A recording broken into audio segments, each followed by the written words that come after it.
Olá, alunos, sejam bem-vindos à nossa aula. Hoje nós damos início aos nossos conteúdos na disciplina de Ciências. Eu sou o professor Marcelo, estou aqui para ajudar você nas suas dificuldades e principalmente compartilhar os conteúdos com você, ok? Vamos lá então para a nossa aula. Qualquer dúvida que você tiver, você pode mandar uma mensagem que eu estou à disposição para ajudar você, ok? O nosso conteúdo de hoje é a composição do ar. Mas hoje vamos aprender sobre o ar, algo que a gente já viu no sexto ano. Hoje nós já estamos no sétimo ano, né? Mas é muito bom relembrar e aprender coisas novas através desse conteúdo que nós vamos ver aqui. Bom, então vamos lá. No sexto ano, você conheceu algumas propriedades do ar. Estudou que ele é formado de matéria e por isso tem massa. Então, vamos lembrar um pouco sobre o que é o ar.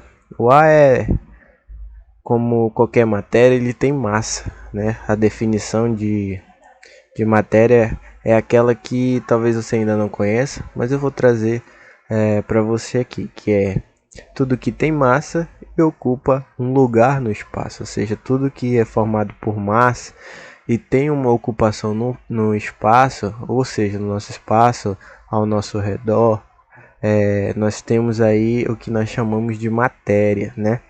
E nós temos aqui um exemplo, né, na figura 2.2, quando nós falamos do ar. Às vezes a gente acha assim, mas o ar não tem matéria. Como é que eu sei que o ar tem matéria? Como é que ele tem massa, né? Como é que eu sei que ele é uma matéria, melhor dizendo? Nós vamos ver aqui com alguns exemplos. Também vamos ver algumas características do ar que fazem dele algo fundamental no nosso ambiente, para nós seres humanos, não só os seres humanos, mas qualquer espécie. Nela podemos observar que os balões flutuam no ar. Então, na figura que nós temos aqui, você pode acompanhar aqui na tela, nós temos um balão, né? Aquele balão que é usado para transporte, é o chamado balão de ar quente, e ele está flutuando. Mas por que isso acontece, né? É uma boa pergunta para a gente. Isso acontece porque eles estão cheios de ar aquecido, ou seja, o ar que está aqui dentro, preenchendo todo o volume do balão, é um ar aquecido. Você sabe que aqui tem uma fonte de calor, bem aqui logo aqui no final dessa parte onde uma pessoa, duas, não sei, fica jogando ar quente para o balão que se expande, né? A gente vai aprender essa propriedade do ar, dele se expandir, preenchendo todo o volume. Esse ar quente, aí a gente pode continuar aqui a nossa leitura, de ar aquecido, com quantidade de ar ou massa, né, dentro do balão permanece constante. Como a quantidade de massa dentro do balão permanece constante e, ao ser aquecida, se expande. O ar dentro do balão apresenta uma densidade menor do que o ar de fora, que está mais frio, e por essa razão que os balões conseguem voar. Ou seja, o ar presente aqui dentro está mais quente, né? Está com uma temperatura maior do que o ar que está aqui fora, ao redor, né? Ao redor do balão. Não está aquecido, né? O ar que está aquecido está aqui dentro. O que acontece? Isso faz com que a densidade diminua. Nós vamos aprender sobre a densidade mais à frente, mas de início vamos entender que a densidade que aqui dentro está, ela se torna menor do que a que está aqui fora, fazendo com que o balão consiga então ali voar. Ou seja, uma das maneiras de controlar ali a altura, né, do balão é justamente controlar ali essa fonte de calor, que uma hora está mais forte, liberando, fazendo uma combustão maior, em outro momento está menor, né, fazendo com que essa temperatura baixe. Então ali tem o controle da altura do balão. Então isso justamente pela questão da densidade ser menor aqui dentro do que o ar que está fora do balão, né? Então esse é um exemplo para que você veja que o ar ele tem massa, né? A gente também pode dar outro exemplo, né, da bexiga, né? Quando você pega uma bexiga e você começa a encher essa bexiga, o que que acontece? Você nota que essa bexiga ela começa a expandir, né?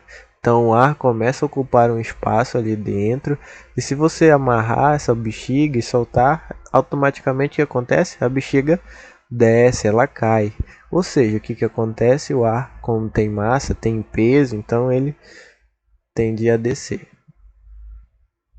Você se lembra de quais são os gases que compõem o ar? Dois deles estão presentes no ar em maior quantidade. Aí nós temos aí o gás nitrogênio e o gás oxigênio, que são os dois gases que estão em maior quantidade na nossa atmosfera, né? Nosso ar. Veja na figura 2.3 como essa proporção pode ser representada em um gráfico. Aí nós temos aí um gráfico que nós vamos dizer aqui, ele diz aqui que pode ser chamado de gráfico circular, gráfico de setores, ou ainda o que é mais conhecido, né? Vou voltar aqui para vocês, que é o gráfico de pizza, nós chamamos também esse gráfico aqui que você está vendo.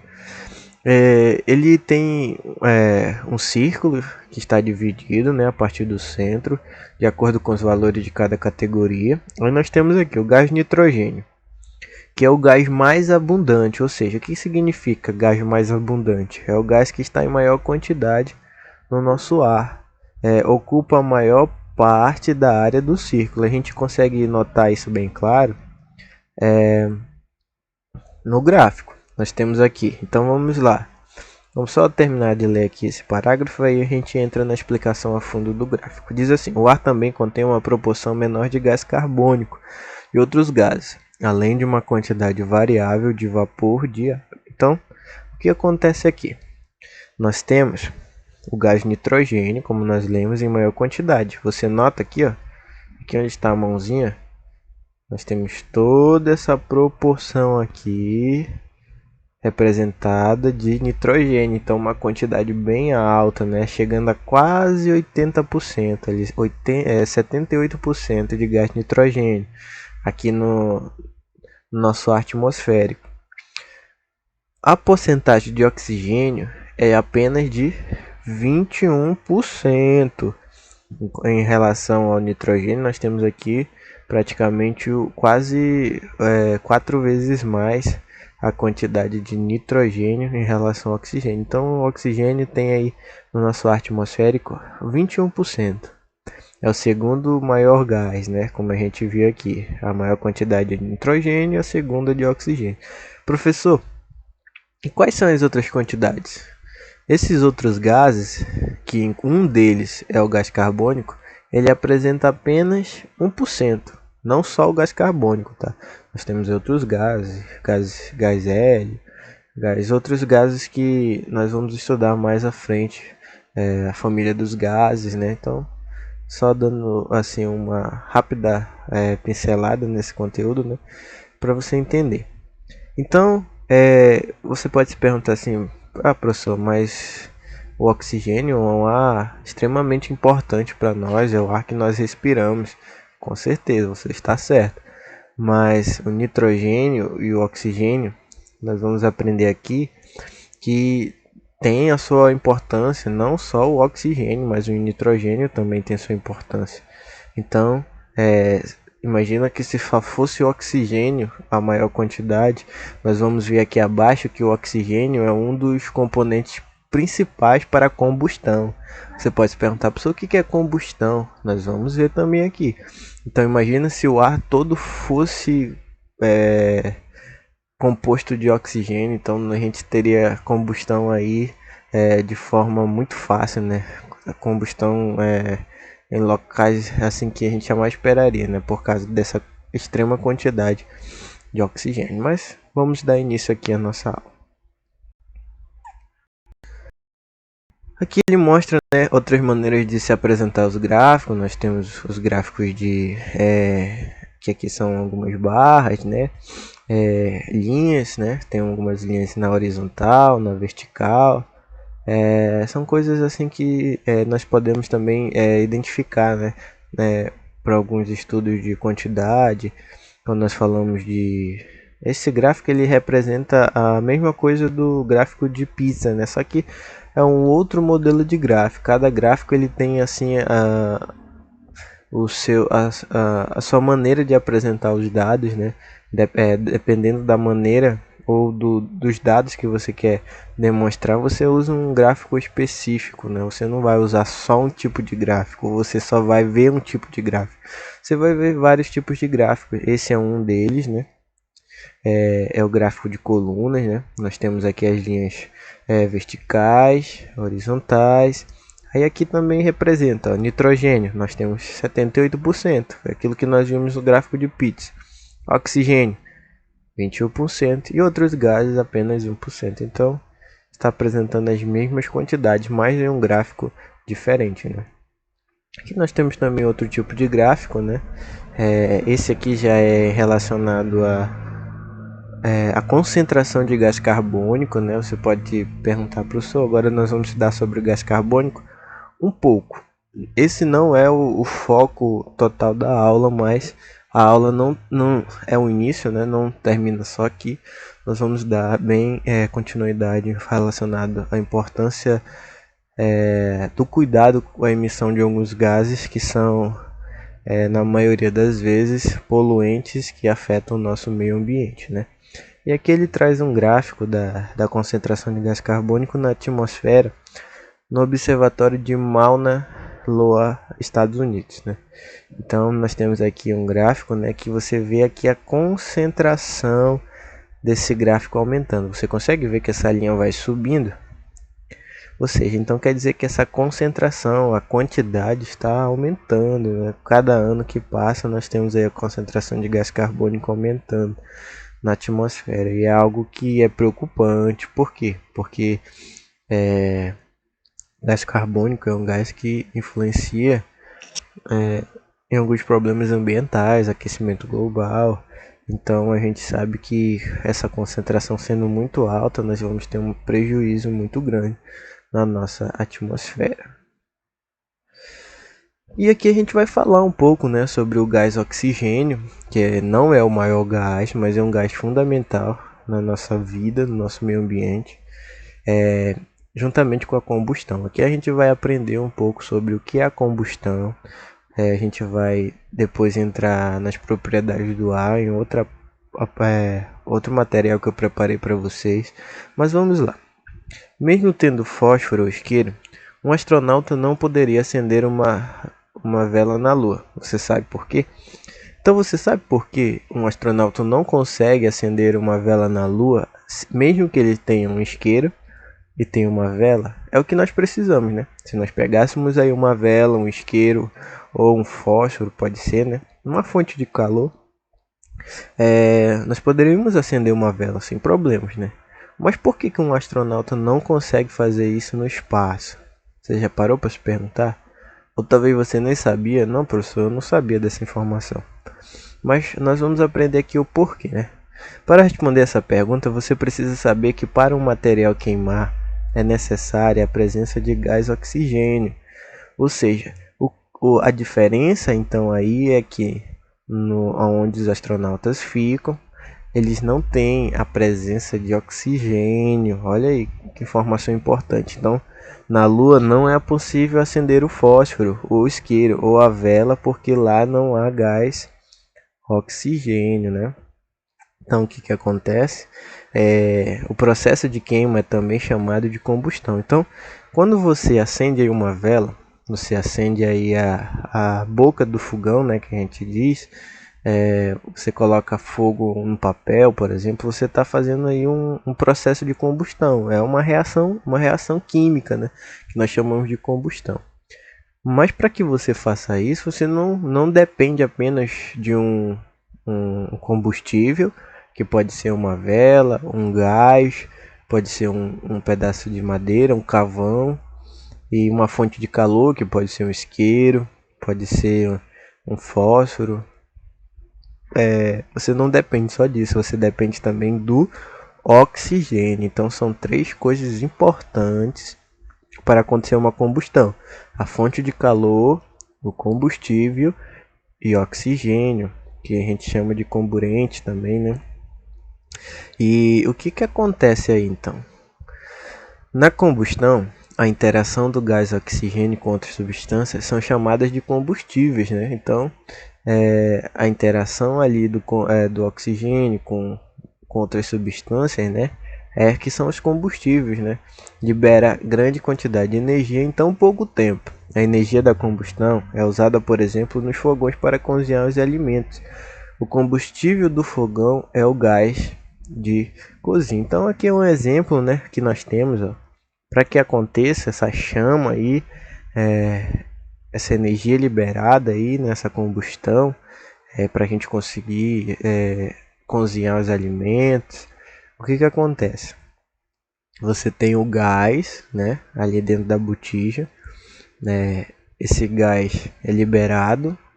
E o que acontece?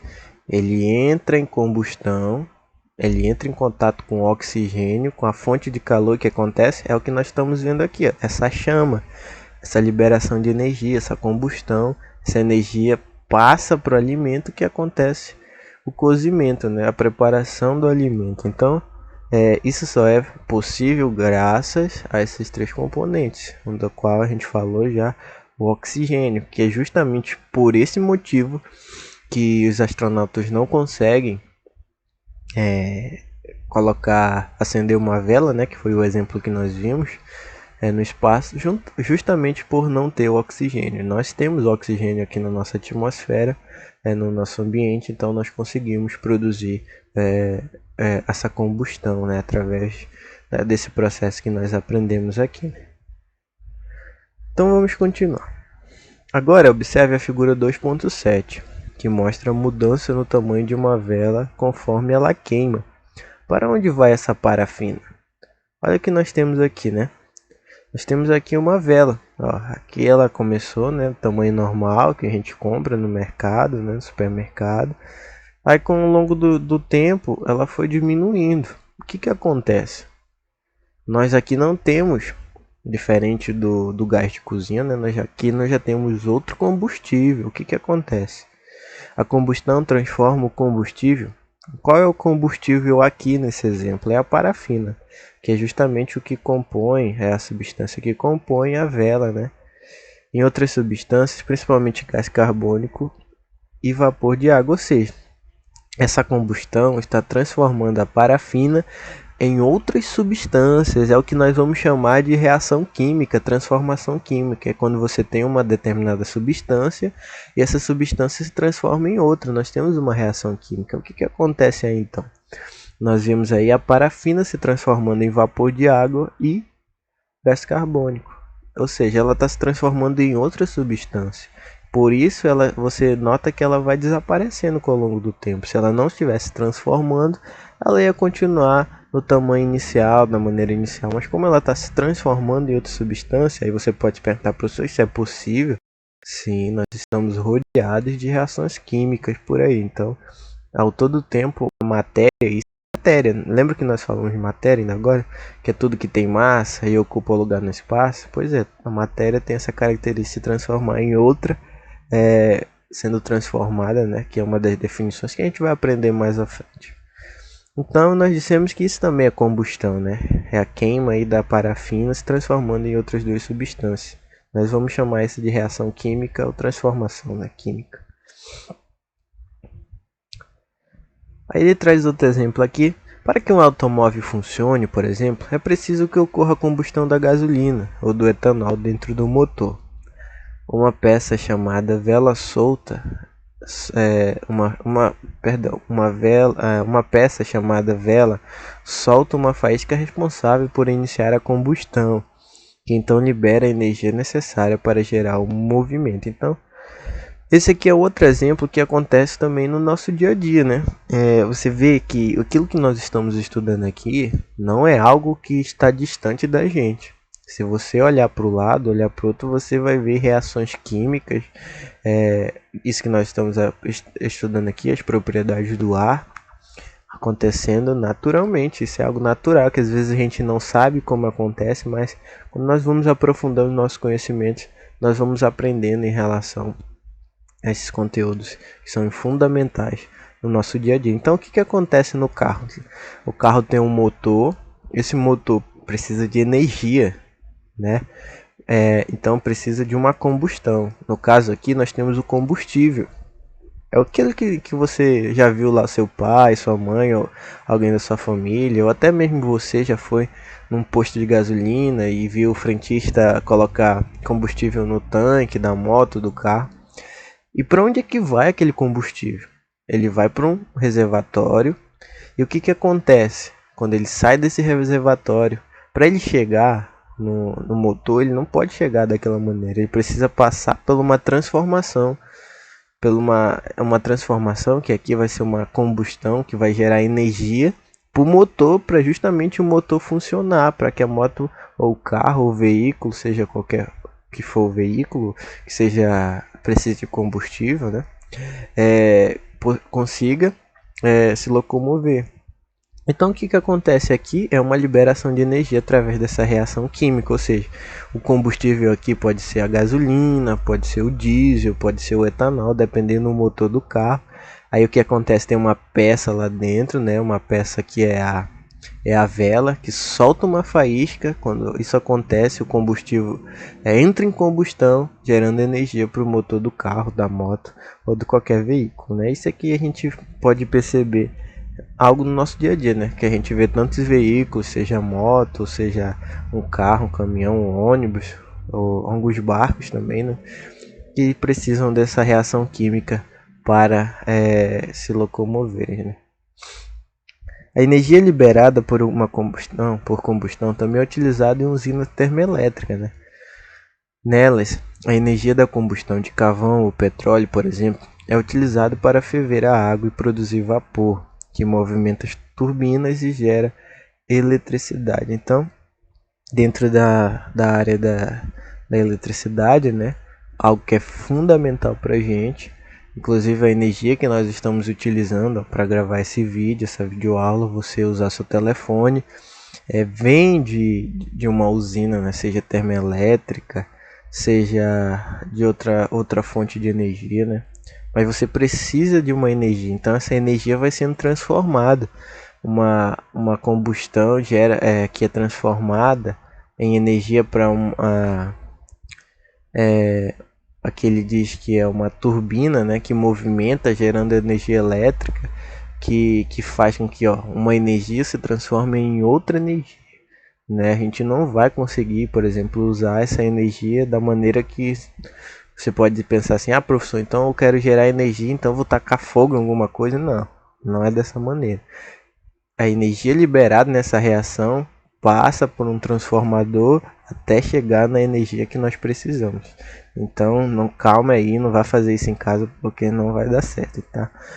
Então é o que acontece em alguns processos. A gente vai aprofundar esses conhecimentos quando nós falarmos de energias renováveis e não renováveis, isso mais à frente na nossa vida acadêmica, tá ok?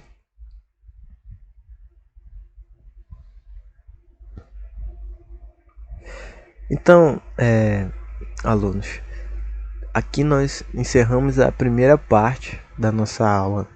A gente aqui vai estudar sobre o ciclo do oxigênio, algumas coisas que vão aprofundar o nosso conhecimento desses assuntos, mas hoje não. Hoje nós vamos aqui dar uma pausa, também nós vamos entrar aqui falar sobre as divisões da atmosfera, né?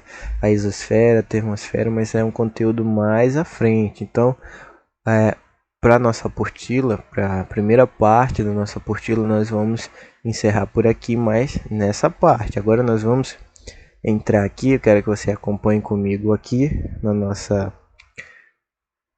tela. Nós vamos estudar sobre as propriedades do ar, né? Ali a gente teve uma visão geral da importância do ar, dos gases, né?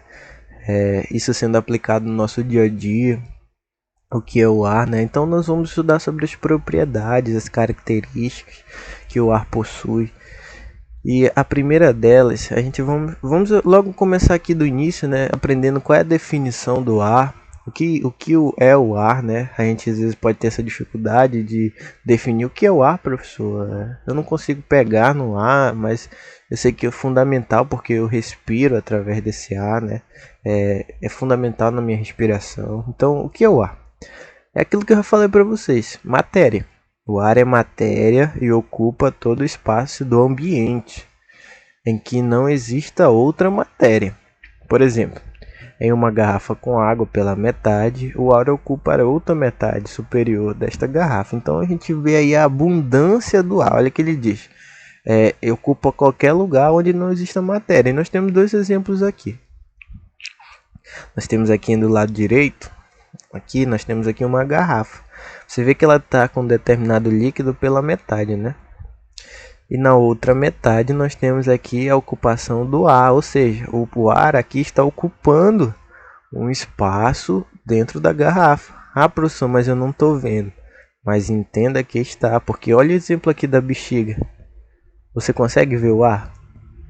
Não, mas você sabe que ele está ocupando espaço, porque ele ocupa um espaço tão grande, que acabou a bexiga não suportando e explodindo. Então, aqui dentro, você não pode dizer, tá vazio.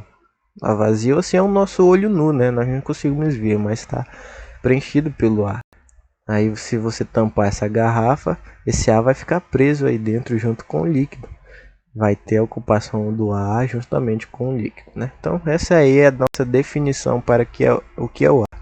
Aí nós vamos para as propriedades do ar, algo que está na apostila de vocês e que vai ajudar vocês nas respostas, ok? Então, a primeira que nós vamos aprender é o ar, ele tem peso, o peso do ar, né? Então nós vamos aprender aqui que o ar tem massa, né? Como eu falei, ele ocupa um lugar no espaço, ele tem massa. Na Terra, tudo que tem massa também tem peso, ou seja, a nossa massa corporal, ela tem um peso, né? Quando você vai numa balança, né? Você quer saber seu peso, a sua massa corporal é pesada. E aquele valor é o que nós chamamos de seu peso, né? Nós dizemos que é seu peso.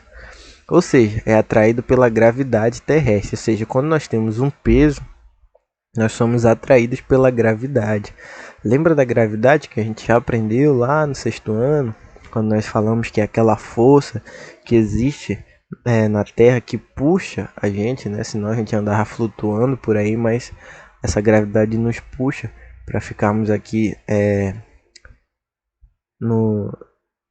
não flutuando pela atmosfera, mas presos, né, no chão. Essa força que nos puxa quando você pula, você sabe se você pular, você vai cair, justamente pela força da gravidade. Ficando mais didático, né, para você entender, que é a força que puxa todas as coisas para o seu centro, ou seja, essa força que puxa as coisas para o centro da Terra. Aí nós temos um exemplo aqui relacionado ao peso do ar, né, para você dizer, professor, realmente o ar tem peso? Tem. Olha o que nós temos aqui. Nós temos aí uma bexiga que está vazia e outra bexiga que está cheia de ar. Nós vemos aí que a bexiga que está cheia de ar, o que acontece? Ela tende a puxar o peso que está nesse bastão aí, nessa madeirazinha aí, para o seu lado. Por quê? Porque está cheio de ar, tá gerando peso, tem massa aí dentro. Ou seja, ela começa a riar. E o outro lado que está vazio, sem o ar preenchendo a bexiga, acaba ficando suspenso aí, né? Então, para você entender que uma das propriedades do ar é que ele tem massa, ele tem peso. Então, quando nós falamos que que o ar tem massa, nós estamos falando do seu peso, né? Então, uma das propriedades é que ele tem peso, que ele tem massa, e por isso a gravidade o puxa para o seu centro. Outra propriedade, né, do ar é quando nós falamos da sua compressibilidade, né? Tento falar essa palavra bem rápida aí, compressibilidade, só para descontrair um pouco. O que acontece? Essa propriedade do ar, ela está falando que o ar é compressível. Professor, que negócio é esse de ar ser compressível? Vamos entender aqui, né? O ar não apresenta então a compressibilidade. Propriedade que o ar diminuir de volume comprimido. Podemos demonstrar essa propriedade na experiência da seringa. Quando tampamos o seu orifício, fica difícil de empurrar o êmbolo até o fim. Mas podemos ver que o ar dentro da seringa diminui de volume, comprovando a sua compressibilidade. Então, para ficar mais claro isso que ele está falando, nós devemos aqui entender esse exemplo. Nós temos aqui esse exemplo. Nós temos uma seringa, né? Você está vendo aí. Nós temos uma seringa.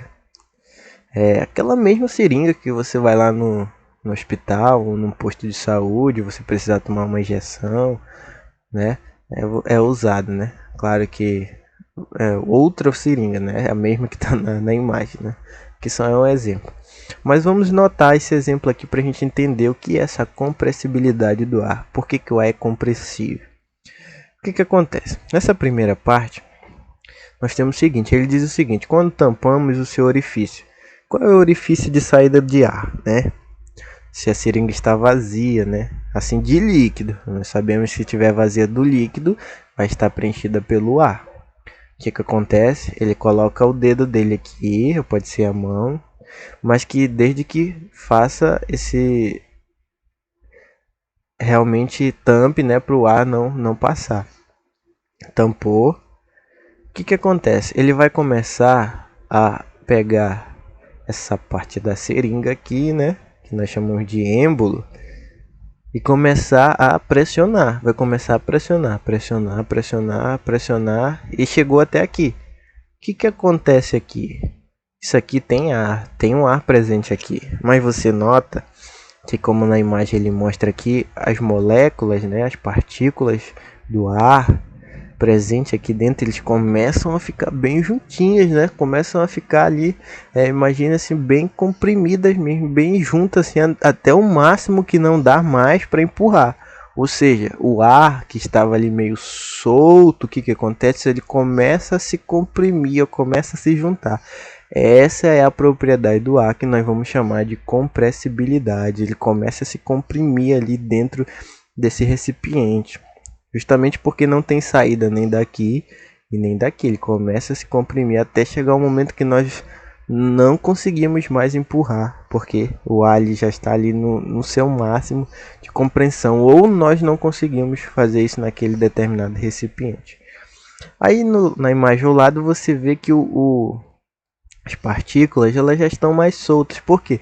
Porque essa compressão ela começou a ser diminuída, ou seja, o ar começa a se espalhar dentro do recipiente. Então essa é uma das propriedades do ar, a compressibilidade. Nós já aprendemos que o ar tem peso e o ar é compressível, né? Então vamos aqui para outra parte. Outra propriedade do ar é a elasticidade. O que significa?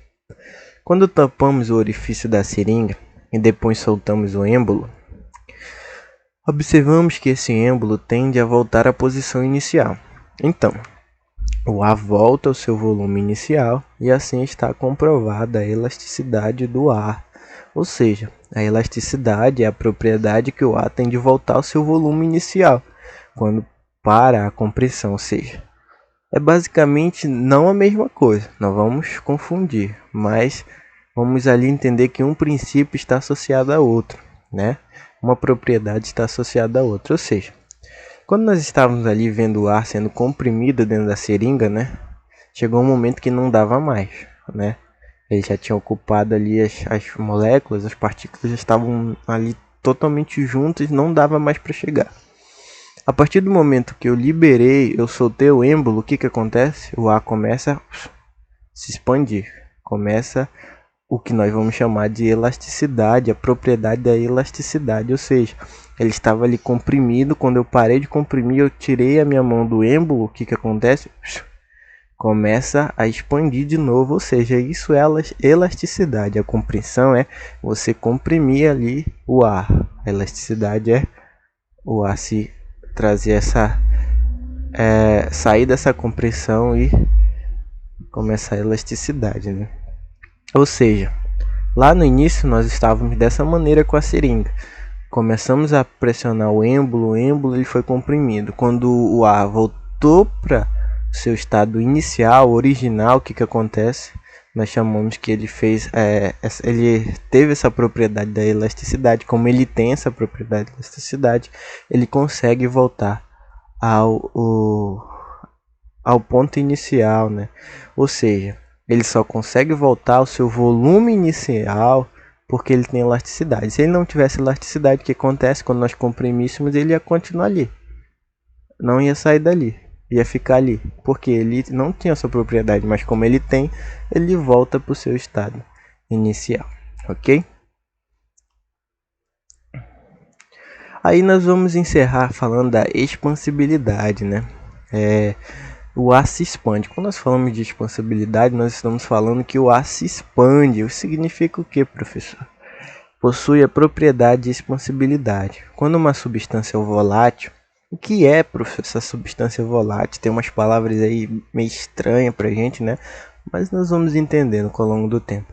Quando nós falamos dessa substância volátil, é uma substância que ela evapora muito rápido, né? Já viu aí uma garrafa com álcool? Álcool, não álcool em gel, né? Álcool puro. O que acontece? Quando você abre, você sente logo aquele cheiro, né? Do álcool.